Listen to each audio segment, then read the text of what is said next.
What's up, ladies and gents? We are back for episode 3 of our series of case studies that we're doing. My guest today is one that I know reasonably well. She's my wife, Naomi Sheppard. So. Yeah, I know, right? So now I'm going to let her introduce herself in a second, but I just want to state why we're doing this case study. We're trying to create a message or a lesson with each of them that we do.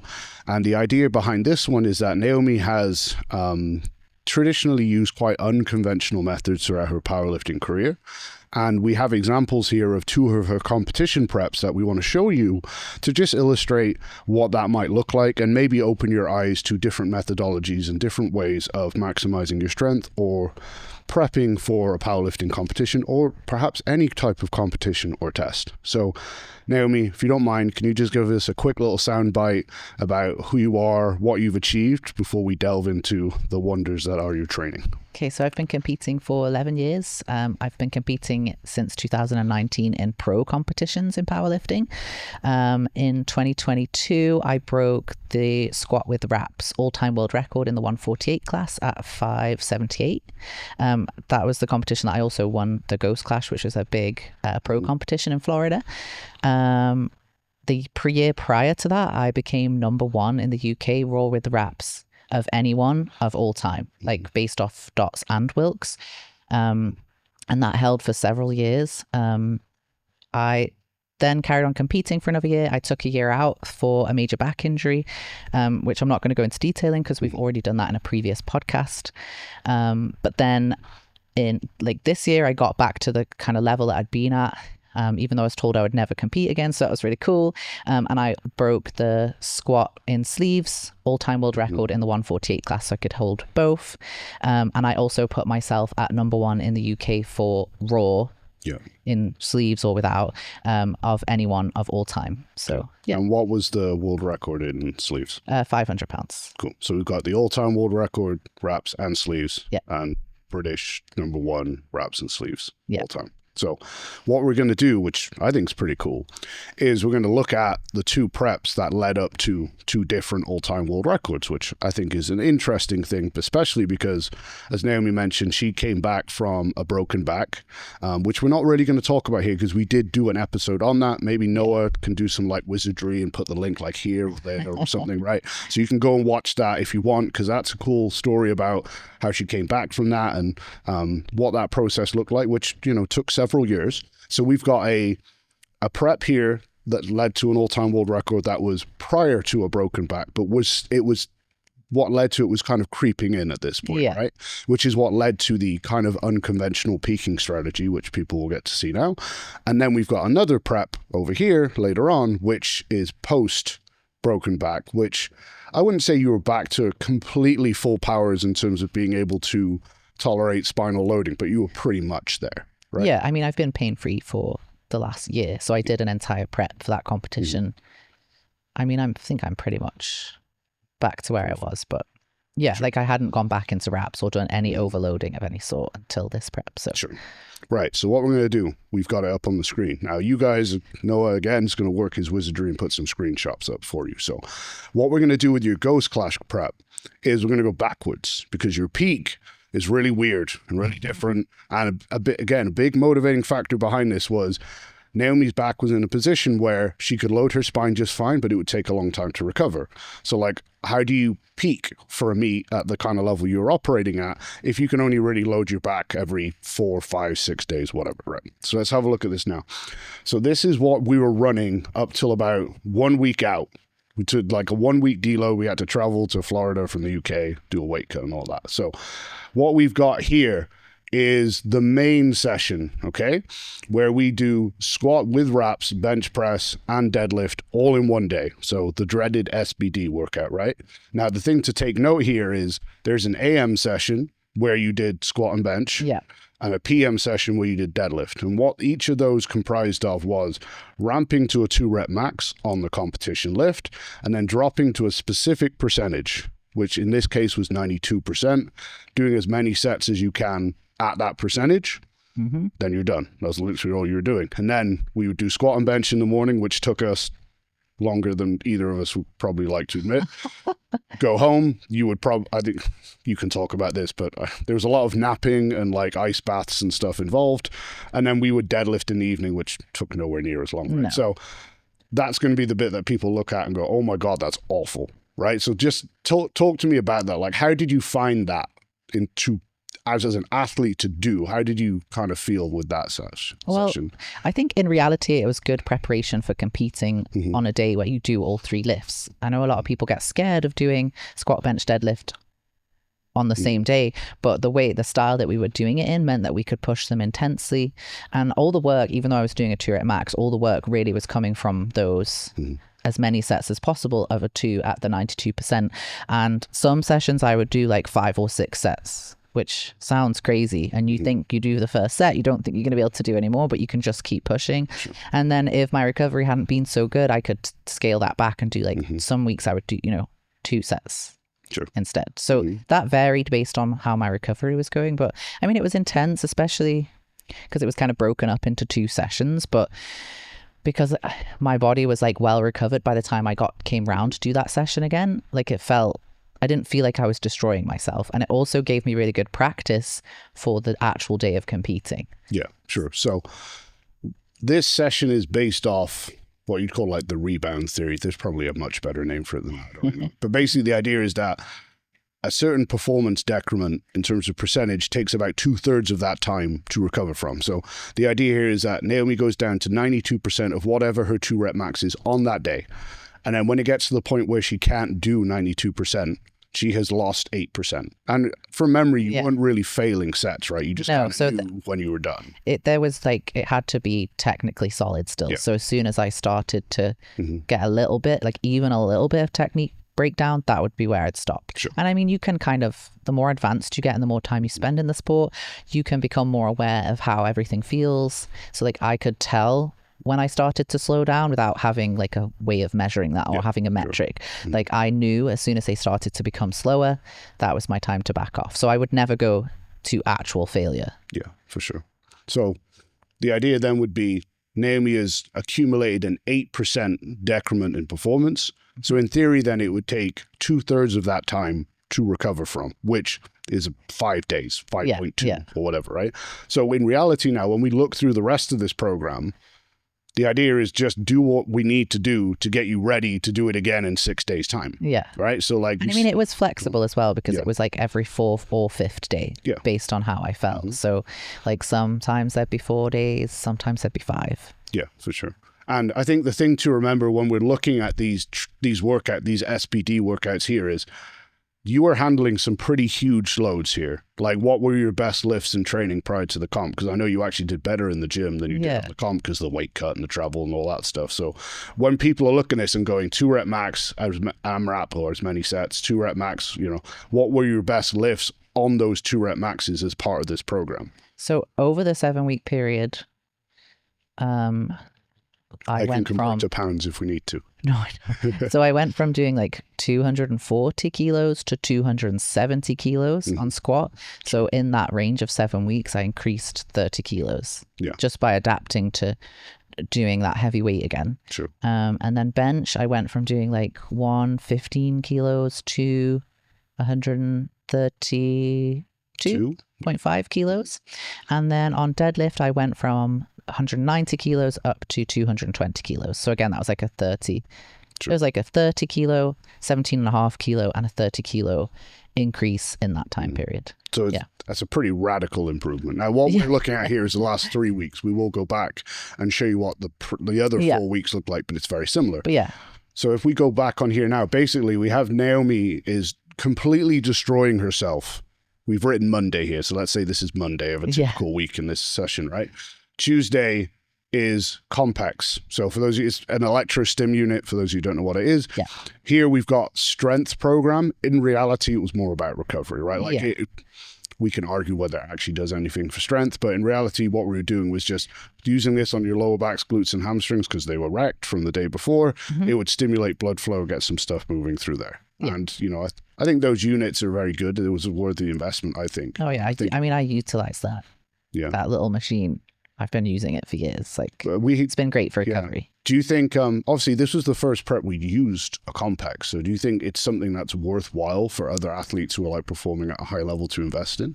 I mean, it depends how hard you're pushing yourself, but like I know for me that like the intensity that I was pushing myself, especially towards the end of the prep, that it definitely had its use. Sure.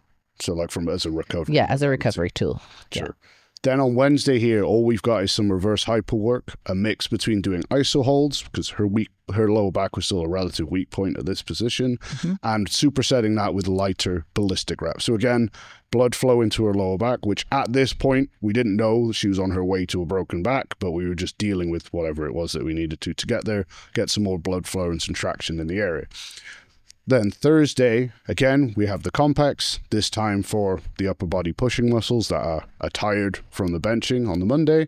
Then there is one day we do absolutely nothing. But in reality, like those, we've got stuff written as workouts there on Tuesday, Wednesday, Thursday. But for you, did they really add any training stress? No. No, they would just... Like they would just help with movement and... Sure.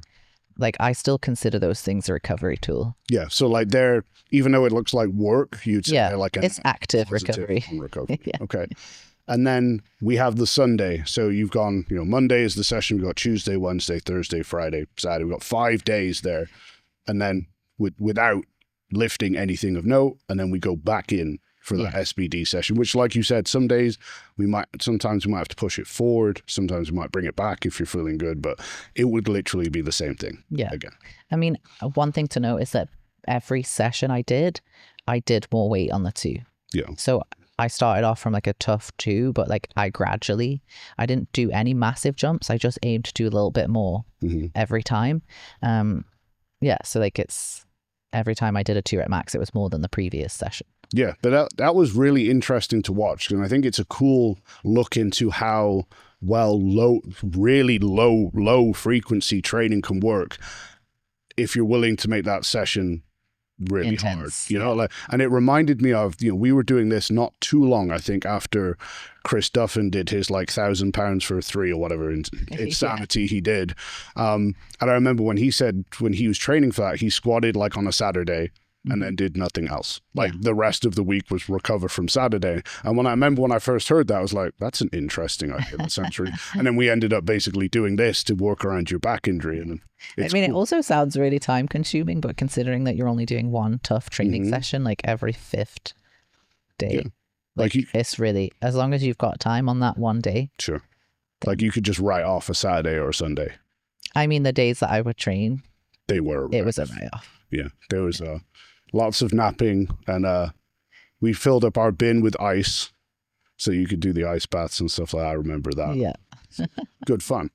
So let's dial that. So that was the last 3 weeks before the inevitable deload of traveling, etc. So for the 3 or 4 weeks before that was very much similar, but there was a bit more workload. So if we look up here now, the main difference here is that we wanted her to have a higher frequency of work, very slightly, so that if we look at the drop here, instead of dropping down to 92%, we're dropping down to 95%. Now that sounds backwards, because you're like, why would you use proportionally heavier loads for the drop sets further away?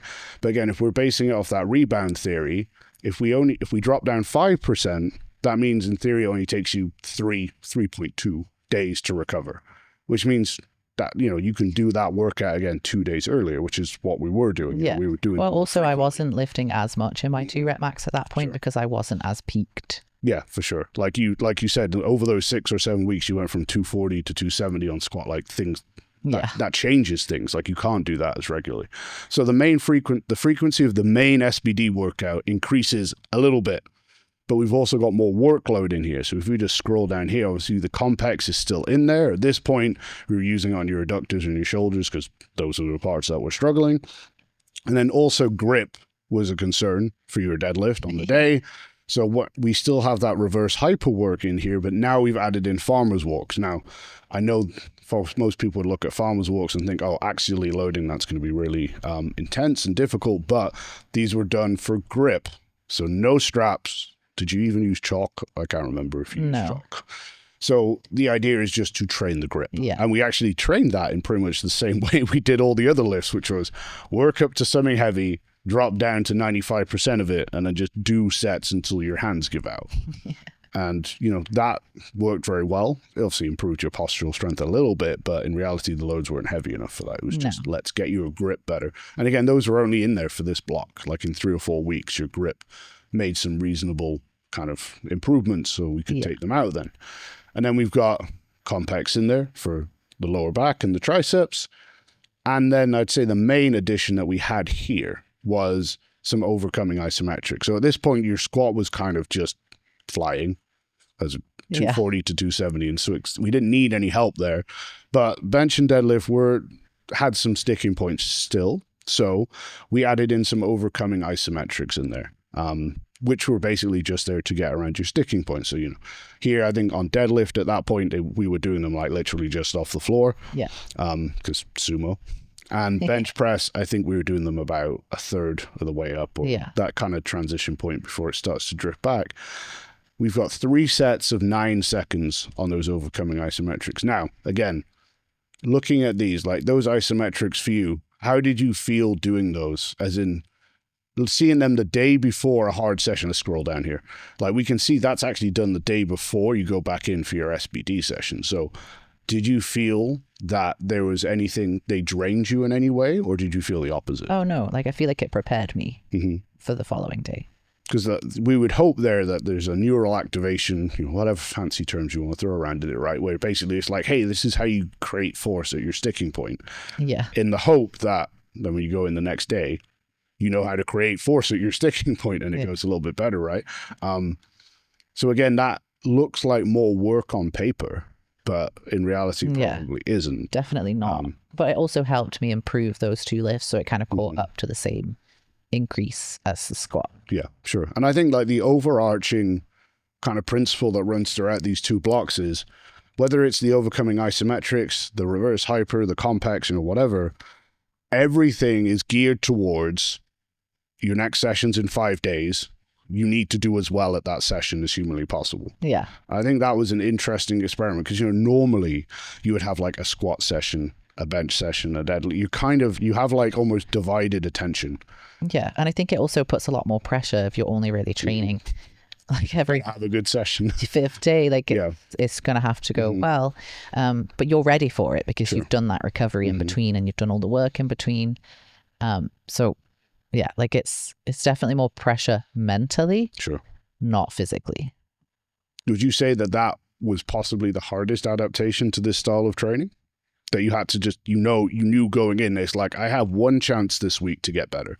And I've done all of this stuff, you know, the reverse, the farmer's walks, the overcoming ISOs, the complex. I've done all of this to just make me in the best possible place for this one session. Yeah. I mean, maybe it sounds kind of obnoxious, but I've just always had this like self-belief and trust in the programming. I've always trusted you as my coach that I just know I'm going to achieve if I just follow it. So like I've never had a seed of doubt because I've always done exactly what I'm told.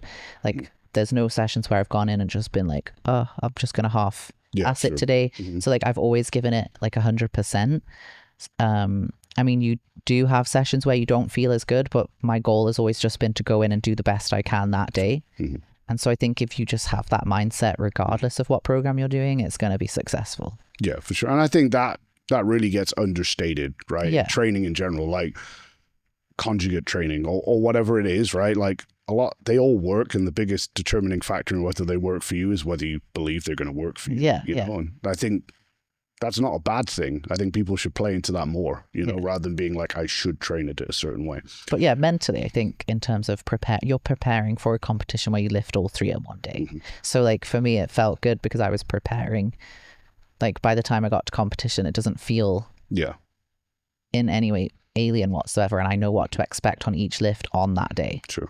I suppose a factor there as well is with doing them all in one day, you get used to what it's like to bench fatigued after squat. Bench fatigued and then deadlifting at the end of the day. Yeah.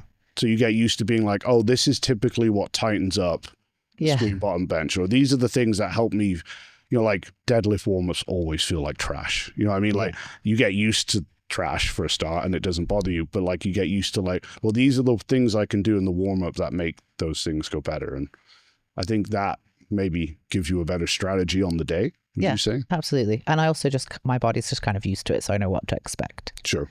Now, obviously this is a very unconventional peak, which hopefully is interesting for you guys to look at and kind of glean some gems from. Now, what we need to say is when you look at something like this, when you look at how an IFBB pro bodybuilder trains or whatever, what's important is what did they do to get ready to do that? Yeah. You know, like it's cool to look at like the peak of the pyramid, but what comes before it to facilitate you being ready to do this plan? Because there's no way we could have just jumped into this and been like, oh, let's see how it goes. You know, there's got to be some prep. So we're going to work backwards now to look at what we did the block before we moved to this kind of unusual strategy. And that's this here.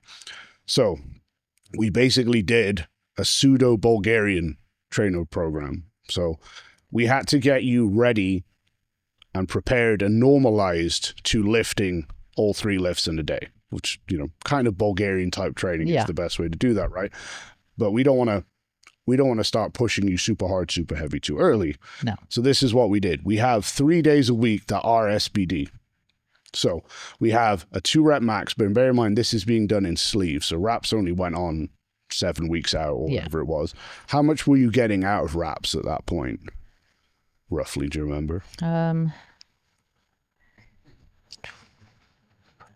mean, by the end. Mm-hmm. Oh, just, you know, because what's the difference? And so we're doing 2-rep maxes here in sleeves, right? And then 3 weeks later, we're going in at 2-rep maxes in wraps. So just can't remember. It's a range of like 2 to 220. Sure. So like 440 to. Sure. So you're getting about like 30 kilos out of the wraps. Yeah. 65 pounds or whatever. So still heavy, but not right up there. It's not an overload. So we have 1 day a week where we're doing those same 2-rep maxes. Now, the reason for so many 2-rep maxes is just because neurologically speaking, they're way less draining. Than a 1. Yeah. And we all know how bad 1s can be. And this can be the problem. If you're doing too many 1-rep maxes or just 1s in general, the technical quality tends to not be great. So if we have a 2-rep max, we usually know at least one of them's good. So we're not degrading our quality of technique as it goes on. But then I think the important workout from this block is this one here, where we do the overload with the weight releasers, because you've generally responded well to weight releasers anyway. But especially since we're going through that transition point between sleeves to wraps, where all of a sudden everything jumps up 30 kilos, which, you know, for you is like 15%. The weight releaser helped us bridge that gap between here is like, now you're going to go put 230 or 240 kilos on your back, but you've already had it on your back because of the weight releases. Yeah. So how we did that was whatever Naomi's 2-rep max was, we had 80% of that on the bar. And then we had her work up to the heaviest weight for a 1-rep max that she could, lowering it slowly. Yeah, like it was super slow. Yeah, like 5 seconds or so, which when your range of motion's like that is very, very slow, right? I say that sitting here with really long legs and being very jealous. So the question I would have here is like looking at weight releases. Again, something that's not super common to be used in powerlifting. When we're putting like, say, 230 or 240 kilos on your back in sleeves with the weight releasers, you know, there might have been a total of 50 or 60 kilos hanging from the bar. How different is that compared to 200, the same weight, but in straight weight? Oh, it's much more difficult because you've got that like stability aspect. You also, I mean, at this point, we weren't using straight bar. I was using a cambered bar. Sure. We also utilized bow bar, like further out. It felt super heavy. Like it felt much heavier than when I was prepared to lift heavier, like further into the prep. Sure. But also because it was unstable with the weight releaser. Even if you're like, you know, you're being super controlled to kind of control that instability, but it's there. Even as soon as you pick it up, you've got that instability. So it makes you work really hard on being super stable and controlling the eccentric part of the movement as well. So yeah, definitely It felt like a shock at that point, but I would hope it prepared me then for what was to come afterwards. Sure. Would you say then, let's say, for example, you worked up to 230, 240 kilos on the releasers and sleeves. Yeah. Then when you went and did your first 2-rep max in wraps workout. Oh, yeah. I mean, I'd already picked up that weight, but now it wasn't unstable anymore. Sure. So now I'm doing it on a competition bar, which is going to sit on my back better. And so would you say you were almost over prepared? Yeah. If there is such a thing? I mean, I was more than prepared. Mm-hmm.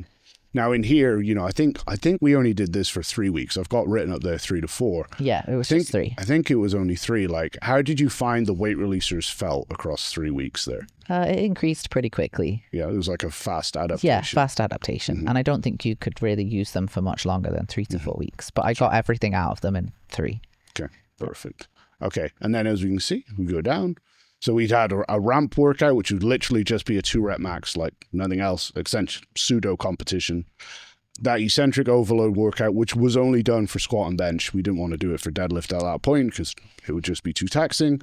And then we have a volume day where the idea simply is to just get in some good practice. So here we've got 5 sets of 3 at like 80% 2-rep max. Because as we said, I think an issue we see in a lot of people's preps is that their technical execution actually gets worse as the prep goes on because there's so much heavy work in higher percentages, and you don't really want to be a worse lifter going into your meet than when you start your prep. Well, I also think that you see a lot of people base their weights off of like an old 2-rep max or a guest 2-rep max or something that they want to hit by the end. Whereas like 2-rep max they wish they had. Every week I was like basing it off of something I'm doing right now. Yeah. Technically solid. Mm-hmm. So I think it's like real time.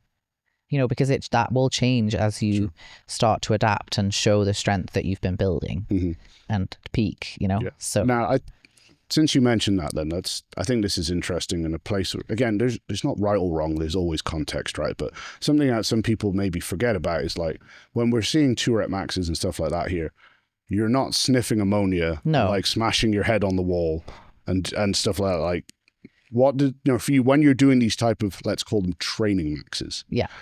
What is, that's the peak. The last 3 weeks was a little bit different, but the rest of the time.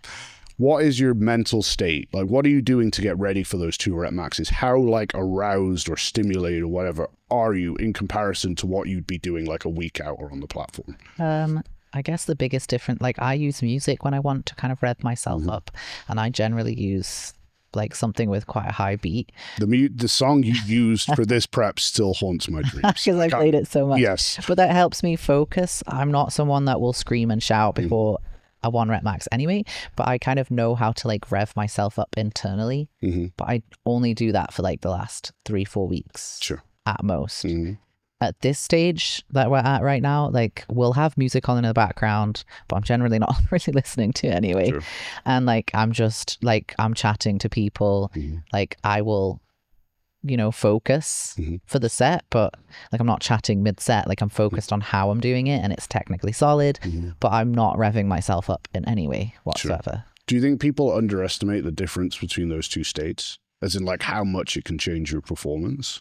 Yeah, and I also think that people, it's a skill to learn. And everybody is different on what they need to do to be focused. I think there's this in powerlifting, there's this like image that you need to be like outwardly like aggressive, and I've never used ammonia salts. That's maybe like it's not something I use because I don't need them, because I taught myself how to kind of internally rev up, but I'm also someone that's generally a little bit more anxious. So if anything, I need to bring myself back and calm.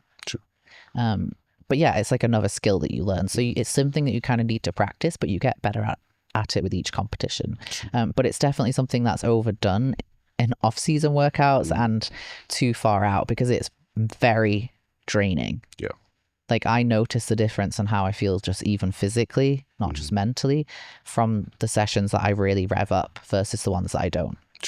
Now, I think that's especially important here because as you're saying, you're basing your volume work, which, comes on the Friday after the Monday or whatever, on the 2-rep max you did on the Monday. So if the 2-rep max you did on Monday is high on ammonia and God knows what else, then all your volume work just jumped up 10, 15 kilos, and how your volume work, which you're probably not revving up for, which you shouldn't be, isn't really 80% now, is it? It's 85, it's 90%, it's whatever.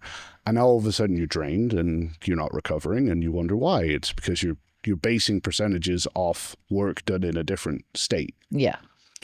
Then the last session of the week, very simply for you, was pure weak point work. We got in some extra work on the deadlift, working up to a 2-rep max, which again was a chilled 2-rep max, if there is such a thing, and pendlay rows for your upper back, just a small amount of volume there. But as you can see, there's really not a lot of accessory work in this peak at all, which will become clear when we talk about the transition blocks. So let's take it another step back now, and we're going to look at what we did prior to that. So this is like the first really heavy block of your prep. Like before this, and we'll talk about what your off-season training kind of looked like, but this is like your first real like powerlifting block. Yeah. So here we've got the frequency down at once a week. We weren't worried about like trying to get you acclimated to doing all the lifts on one day at this point, and it was just about doing some reasonably heavy work with good percentages. So all the main workouts will follow the same structure here. We've got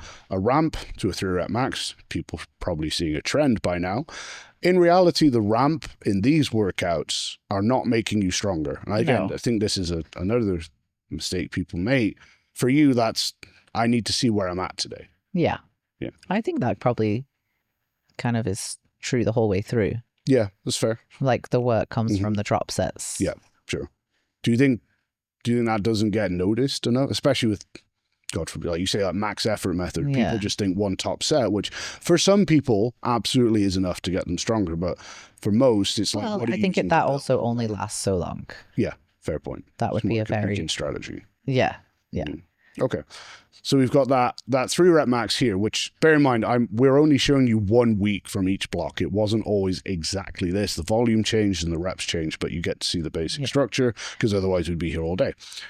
So the basic structure is a ramp. Again, like we weren't using a straight bar on squat or bench at this point. Very good. So like we would vary the bar, like cambered or bow. Yeah, I think it was something that was a bit more shoulder friendly. Yeah, I think we did bow bar quite a bit for your bench to get your pecs stronger at this point, I believe. So we have the max that gives us the where you're at for the day. And then we have cluster sets done with weight releasers, because you have to do cluster sets with weight releases, because you have to reset the weight releases. Put them back on. At this point, they weren't being used as an overload method. They were just being used for some heavier, instability and some slightly heavier load. As you can see here on the load column, you've got 80 and 100%. So all that means is whatever Naomi's 3-rep max was, 80% of that would be on the bar as traditional load, and then we would make it up to 100% with the weight releaser. So she's not touching a weight that she hasn't already touched that day, but we're making her go as slow as she can basically on the way down, and making her more stable, getting her more rigid to prepare for the loads to come. Again, so there, obviously using the weight releases for a slightly different purpose and doing a lot of reps with the weight releasers. How did you find that to recover from? Because, you know, that you could be getting 18 reps where you're lowering 100% of your 3-rep max there. How did that feel to perform? I mean, it was hard, and it would make me quite out of breath. But I think it was like, I don't know. I mean, it prepared me better for then going into heavier stuff at lower reps. Yeah, I mean, it was intense. We got 45 seconds there between reps. That's basically enough time to just put the bar back, go put them back on. It's not rest. Reset my reps. Yeah, sure. Go again. Yeah. So it's but it's good because they're all treated as singles, and competing in a sport where you do a single, you're basically practicing that reset every time, getting set up, like the mindset of a single. So it was good practice for that. And then we would basically finish the workout with, here we've got triple AMRAP. So basically all that means is you got 70% of whatever a 3-rep max was in the bar. You do as many reps as you can. You rest, whatever it was, 30 seconds. Do as many reps as you can, rest 30 seconds. Do as many reps as you can. Again, now you're done. That was literally all your volume work. Yeah, it was a lot though. In one set. Yeah, like... And like I would do like 15, 16 reps, then put it back, maybe do another 15, put it back, do like I was racking up like a lot of reps. Yeah, so like you only need one set when you can do that many reps. And I think, that looks quite simple on paper, but when you're accumulating 18 reps there at an average intensity of 90% of your 3-rep max, and then for you, who's great at reps, an extra 40 reps at whatever that's going to be, it ends up being quite... It's a lot of work, right? Yeah, it's a lot of work. That maybe gets shied away from a little bit, I don't know, but people shouldn't be scared of volume, in my opinion. But anyway, everyone is individual. So basically, all of these would then follow the same path, structure, whatever, right? You got a ramp, got weight releasers. Now, the one thing that was still in here at this point, we go down, we had military press in there. Yeah. At this point of your prep, which now you are, I want to say like 11, 12 weeks out, something like that. We are still military pressing at this point. That's just, and doing a small amount of pendulum rows, but again, still pretty low on accessory work, generally all the way through. It's pretty specialized still at this point. Yes, that's a very good way of putting it. Thank you for that. So what we will do now, I think that's where it's important to go into like a little picture into off season, because this looks so specialist, but yes, it is. I really would only spend a short portion of the year so specialized, but by the time I would get to competition, I would be at my ceiling for those 3 lifts. Yeah. So like, let's say that prep was 16 weeks. Like it was all in for 16 weeks. But now if we bring up this off season block here, this is how much of a step away you took from traditional powerlifting training and even just the power lifts in general, right? So if we take a look at this, we basically got a bro split, but with like some powerlifting kind of sneaked in there a little bit, right? So there's still like movement, but it's totally different, right? So we're using it like we're using like an axle bar. Yeah. I mean, we're doing Sparto press, so that's bench press is still in there. I think the overarching theme here is the reps are high, the volume is high, everything is being done with reasonably slow eccentrics. Yeah. So like... But they're all low stress movements. Yeah. And it's basically, how do we make light stuff heavy so you don't have to lift heavy? Yeah. Even the main lift variations, we've got bow bar Sparto press. That's pretty hard, especially when you've got 3 movements there done before it. Like you're going in fatigued on purpose, like, because the competition lift is not on. Yeah, I was just going to say it limits how much weight you can do. So I'm still pushing what I'm capable of at that moment, but it's going to be less weight. Sure. Like then we've got on the lower day, we have narrow stance spider bar squat, but that's again done as the 4th exercise in the session. I will like to note that even with sets of 16 and 3 second eccentrics, you were still using 125 kilos on that. But this is a good point though, because like when you have athletes who are performing at a high level, you need to purposely limit what they can do most of the time, because it's like having a Formula 1 car or whatever. Like if you just rev it all the way up to the rev limiter all the time, it's just going to break apart. Yeah, I mean, it's just thinking about longevity, but also taking a step back to make improvements on the areas that need improving, like growing in areas that need to grow. Sure. I mean, at the end of the day, muscle's what moves the weight. So if I just continually ran that like 16 week prep, I'm not actually going to make those improvements. No, absolutely. And, what you saw in those last 7 weeks in terms of the progress you made on is really the product of probably 6 months of training before it, right? And it's just it's just a display of strength I've already built. Yeah. But it's just specialized at that point to kind of display strength that's been worked for and I think that maybe sometimes is a good way people could look at themselves as a powerlifter, is that you're an athlete who specializes in powerlifting. Yeah. So like you do have to do it would suit you well in the long term to do the athlete part.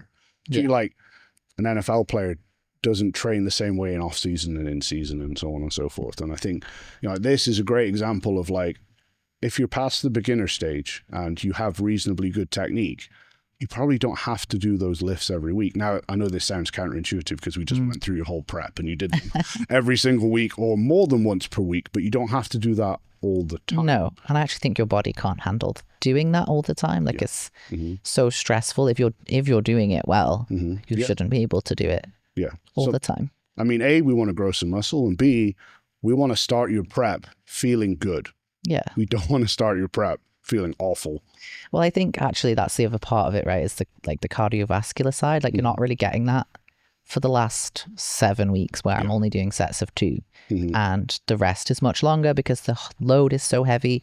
So you need to be able to prepared to handle that heavy weight by having that kind of background of handling, much higher volumes and having shorter rest. And so I think it prepares you in a different way as well. I mean, surely though, as an athlete, because I'm sure people wrestle with this, right? It must take a certain degree of self-confidence to be able to step away from the competition. Like the heaviest you squatted here was 125 kilos. Yeah. And your goal look at that and say I got weaker. Yeah. But you have to trust the process in that. Like you don't, like I'm doing such a different variation. I'm doing such higher reps that I haven't got weaker. And I only think at this point I'm making myself stronger. Sure. But yes, like you have to have the confidence to be able to step back and trust that although you're not going to touch those heavy weights for quite a while, you will when the time comes. Yeah, sure. I remember reading about Ilya Ilin and his training, and he basically said that after he does an Olympics or a World Championships, he basically goes to the beach and doesn't lift for 3 months. It's like, you know what, like, A, that's probably a sign of how hard his preparation for the comp is, but it's like also B, if he can take 3 months away from a barbell and still come back and let's be realistic, Olympic lifting is a bit more technical than lifting and can still do that, what he does, it probably isn't that bad of a thing for the rest of us either. Well, I also just think for enjoyment, if you're just doing the same thing over and over and over again, like, I mean, personally, I like to have the variety and it keeps me interested and it actually keeps me like working really hard at each thing. Sure. So like having those different blocks and taking a step back and doing like higher volume, different movements, like I will treat those. I think this is the other thing. People think that if you do a block like this and then you're like in off season, that you're just kind of coasting along. Like, no, I'm working my butt off. Like I'm still giving it an intensity, but the recovery is just going to be totally different. And it's neurologically a lot less stressful for my body to recover from. Yeah. But I am still timing my rest. I'm still pushing each set super hard. Yeah. So I think that's the difference. Just because it looks different, it doesn't mean that the intensity and the intent of those training sessions should be any different. It's just a different movement, a different layout. But the hard work is really still there. Yeah. And I think to be able to keep that all the time, like you need variety. Yeah, of course. I think in like the Russian texts and stuff like that, they don't really have a word for overtraining, but they referred to athletes going stale.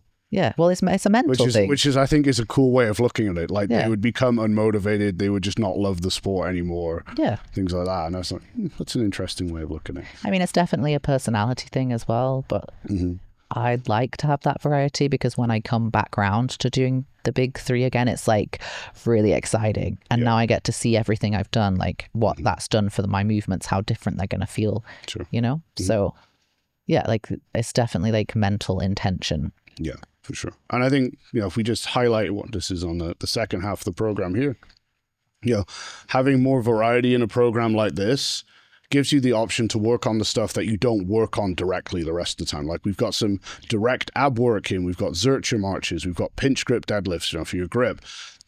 Working on the little ancillary stuff that maybe you don't have the time or the energy to work on when you're in prep mode and you're destroyed from, all your regular training. Yeah, those things are important for probably any powerlifter, but like when you become so specialized and you're peaking, you have to be like, everything has to have a meaning in that moment. Yeah, sure. And like you can only handle so much. So yeah, like I think people think you need to keep those things in all the time. But if you had a little bit of absolutely everything in every program, I just don't think you would ever progress because it's just too much. Yeah. So there has to be like a season for each thing and a season for like what you're going to focus on. Yeah. Which I think, that kind of just goes into the whole world of like specialized training, which is like super interesting. That's like a hyper focused version of that. But yeah, I mean, if you're competing in a sport, like me as a powerlifter, that is specialization. Yeah. So the off season is train the things your sport doesn't.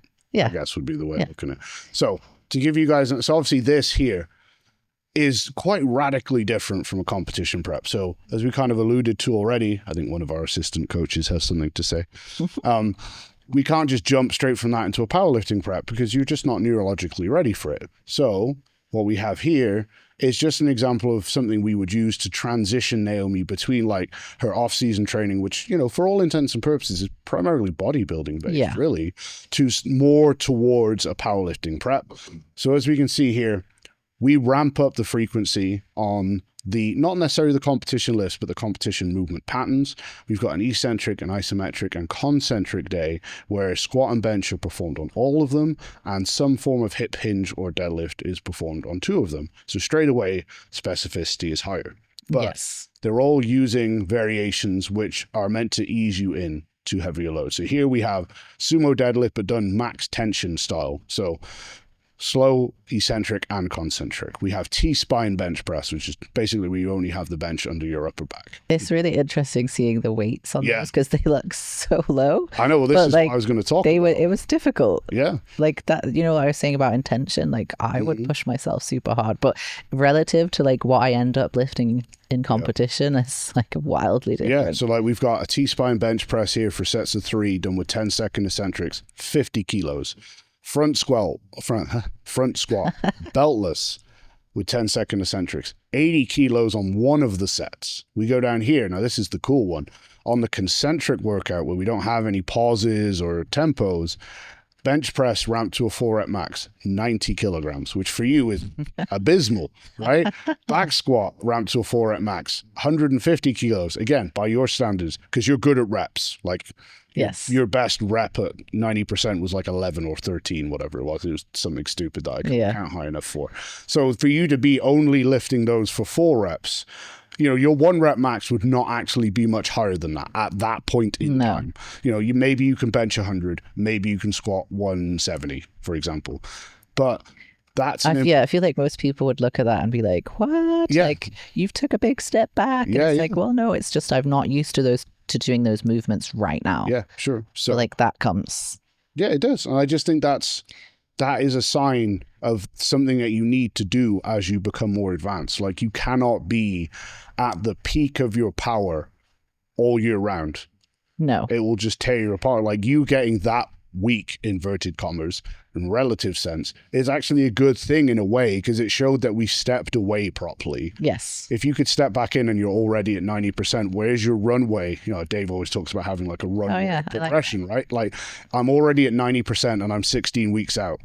Chances are you're not going to squat 130% at your next meet. So all that's going to happen is you're going to get ready like too soon. Like 9 weeks out, you're going to be ready. And that kind of sucks, because now what do? You probably just end up degrading your performance. So this is just a cool example of a way that you can start to drip feed those lifts back in, but a way that you can use methods to purposely limit the load so that we're not trashing you too early in the process. Yeah. And I think that this kind of method works well with looking after your body for the long term, staying injury free. I know, despite having a back injury, but that was kind of like a medical issue. But like, I've never tore a muscle off a bone, or like, I feel like I've been doing this for a long time and I'm still in a really good condition, and I can still do this for years to come because of using methods like this. Sure. So we've looked at one prep that led to an all-time world record. We looked at how you would transition into that prep. Let's just take a quick look now at another way that you've prepped for an all-time world record that came after your broken back. Yeah. And this time was done in sleeves, not in wraps, because this is totally different. Yes. So most people think, oh, you find a strategy and you stick to it, but things change. Yeah. You're not the same lifter after you spend 2-3 years rehabbing a broken back. You're not the same lifter competing in sleeves and wraps, for example. So this is all based around the progressive range of motion model that we will do a long form video on at some point. Maybe it already exists by the time you're seeing this. I don't know. But this is basically invented by Paul Anderson, where basically you take the weight that you want to hit at the end of your training cycle and you lift that every single session but you lift it over an increasing range of motion as the time goes on. Yes. So the idea is that you start on high blocks or a box or boards or whatever with 102, 103%. Yeah, I was going to say, max. When you said a weight you want to lift, I was like, that has to be a sensible... Yeah, with a realistic goal. With a realistic goal. I mean, you can do it with your current max. The difference at the end is like you AMRAP your current max for more reps, you know, and then you can peak from there if you want.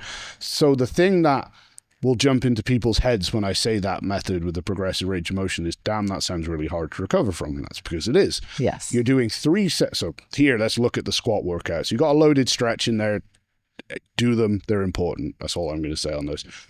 We warn, because you're not doing any full range of motion lifting on the back squat or any of the competition lifts, we put in a warm-up to a set percentage so that you're still practicing. So in block 1 here, you're working up to 85% of whatever the weight is on the box squat. Yeah. In your warm-up. So you're still touching something reasonably heavy, even if it's for a single, right? Then we move to the box. We do 3 sets of an AMRAP at 100 to 102% of your 1 rep max. Even with a high box and a low range of motion. That's hard, right? Because how many reps are you getting at the start of that progression? I mean, I was getting like 14 to 20 reps. So for 3 sets. I mean, it's the amount of time that you're holding. Yeah. That, you know, your spine is holding that weight or you're holding on to that weight for deadlift or the weight is above you for bench. Like it's the time holding the weight that is what makes it stressful. Yeah, for sure. So like, even though you're only moving through that small range of motion, 3 AMRAPs is just going to be a lot of time.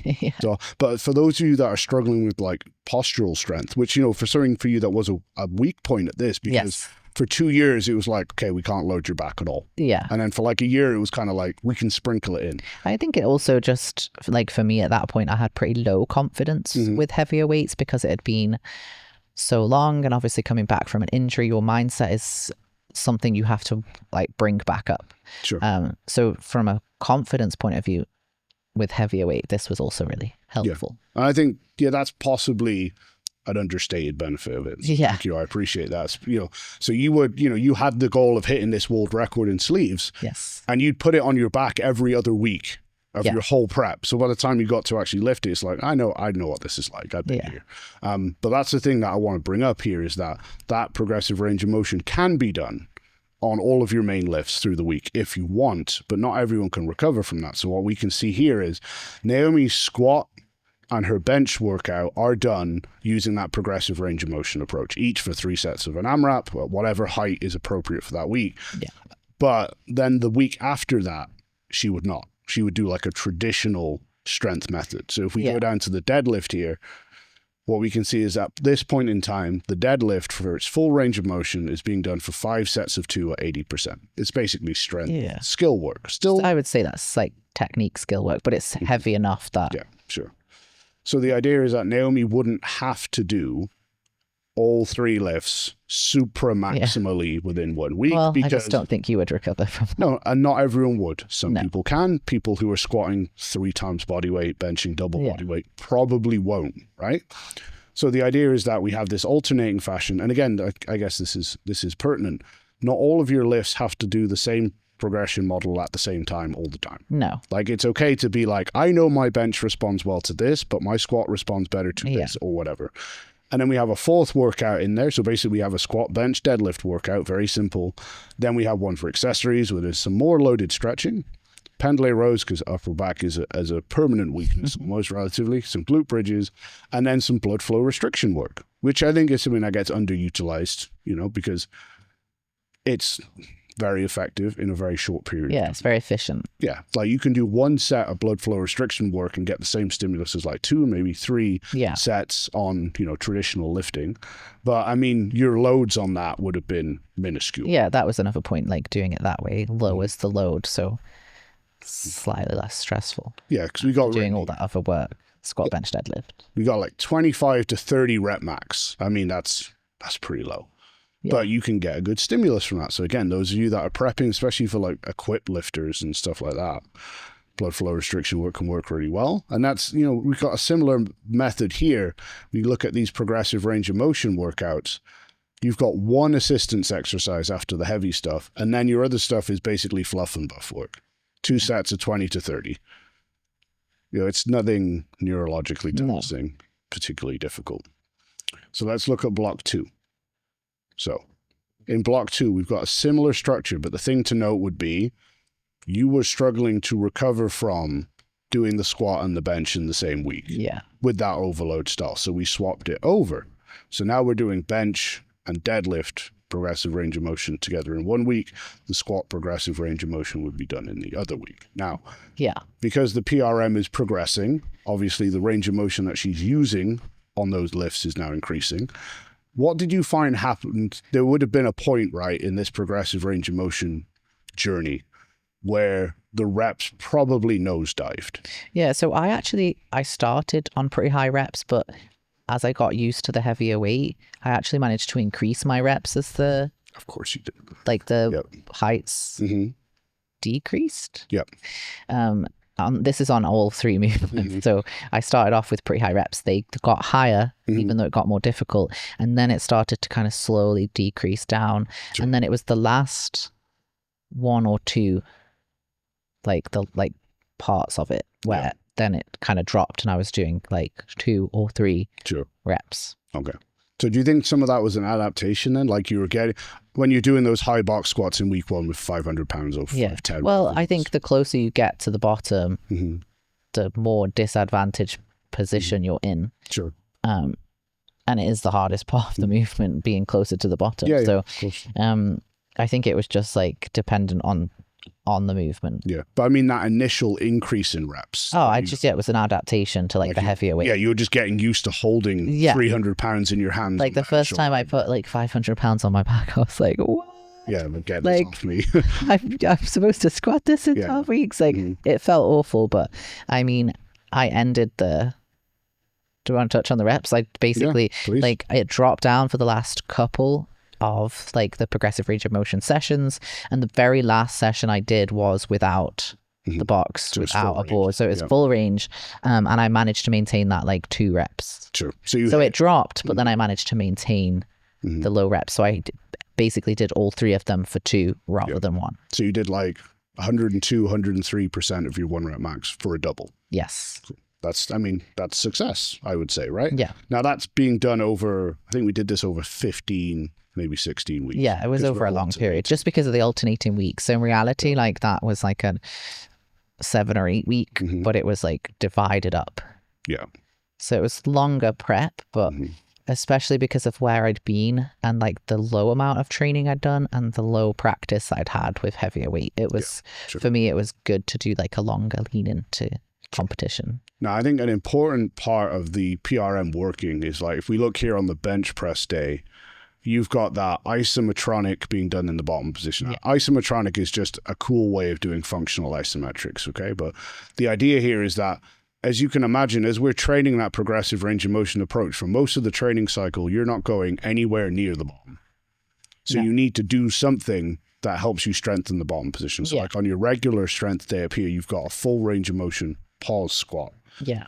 Here on the bench press day, you've got an isometronic, again, which is a functional isometric done in the bottom position.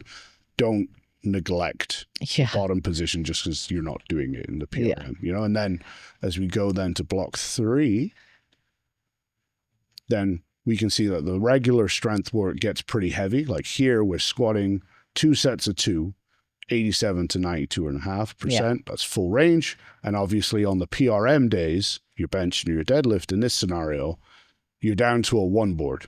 So pretty much full range. Yeah. But there's basically no accessory work at this point, because like 2 to 3 sets of an AMRAP to a 1 board with your 1 rep max, or what it was your 1 rep max 10 weeks ago, is a lot of work.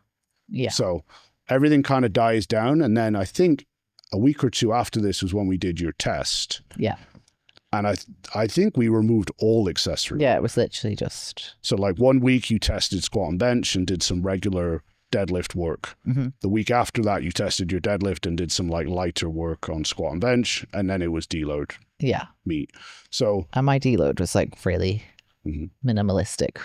I mean, it generally has been, right? Yeah. Because... Well, I feel like the stronger you get as well, the longer it takes to recover from those heavier sessions. So the more advanced I've become, the kind of longer I've took to to rest. Sure.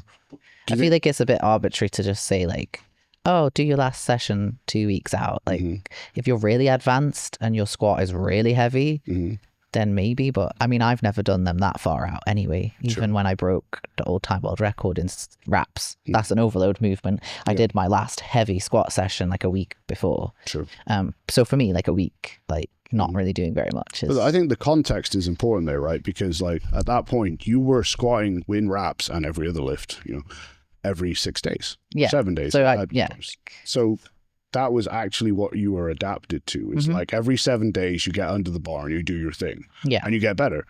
Whereas if you were using a training approach where you squatted heavy every other week, like once every sense. Then right? Because that's not, you're adapted to like a 2-week recovery window. And I think there is no perfect deload. Yeah, and it needs to be flexible. Independent. Yeah, and I think the training approach you're using leading up kind of dictates it. You know, because you can be someone who's super adapted to high frequency training, and I'm not saying that's superior. And, they could maybe squat, bench, and deadlift on like the Tuesday before a meet on the Sunday, if that's how you're just so used to that, Whereas, let's say you've got someone who's like an equip lifter that squats heavy once a month. They're not going to squat heavy 1 week out.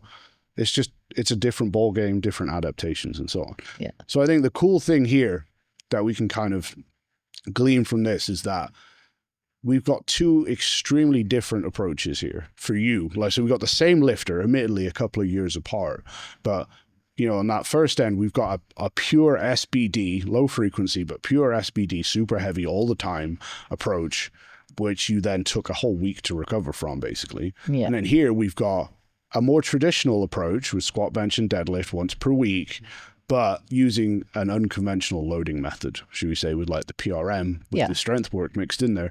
And I would say probably both of them were of equal success. Yeah, I think so. I mean, the results speak for themselves.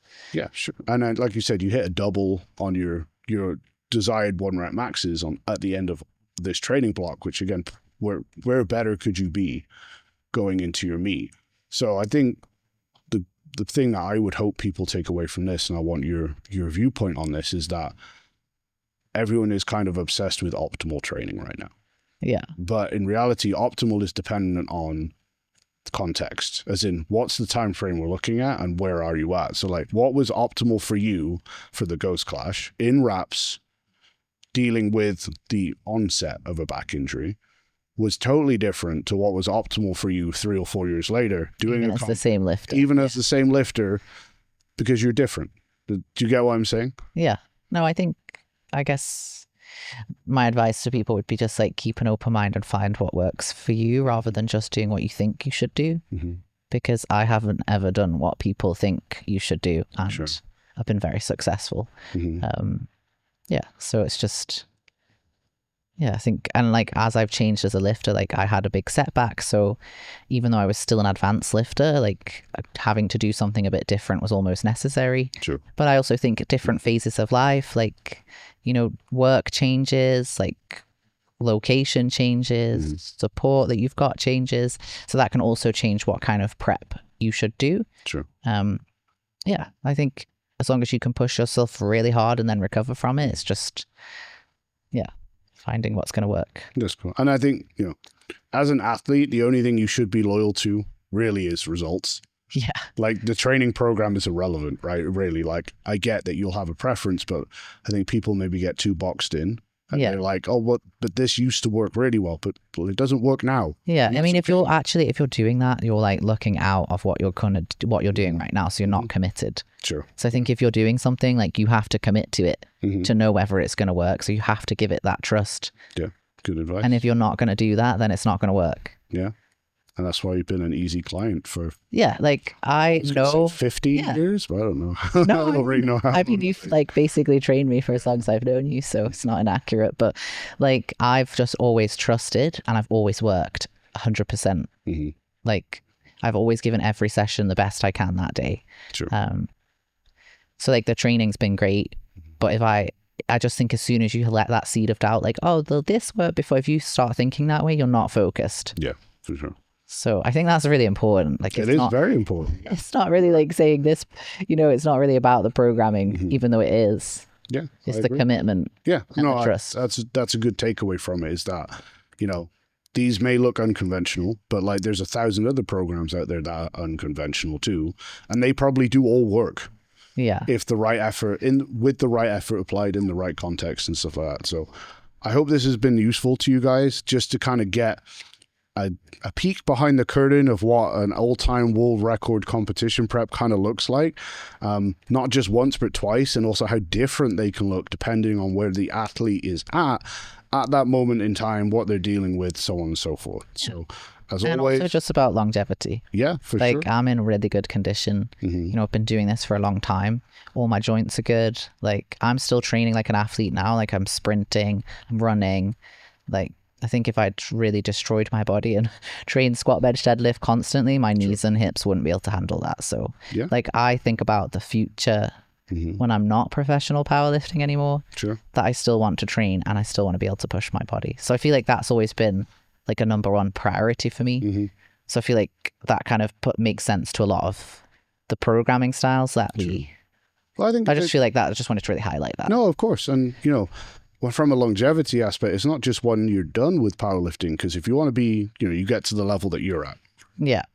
You don't get there in 2 years. Like, you have to last long enough. Yeah. To, like, that all-time world record at the Ghost Clash, how many years had you been lifting at that point, 2022. I'm just trying to think how old I am. You're aging yourself now. I was 31 when I did that, and I've been lifting since I was 18. Yeah. So you're 13 years into your lifting journey. You don't get 13 years into your lifting journey if you train badly, basically, or with poor mindset or poor forward planning. So thank you for that. That was a very good takeaway. Yeah. So guys, hope that was useful.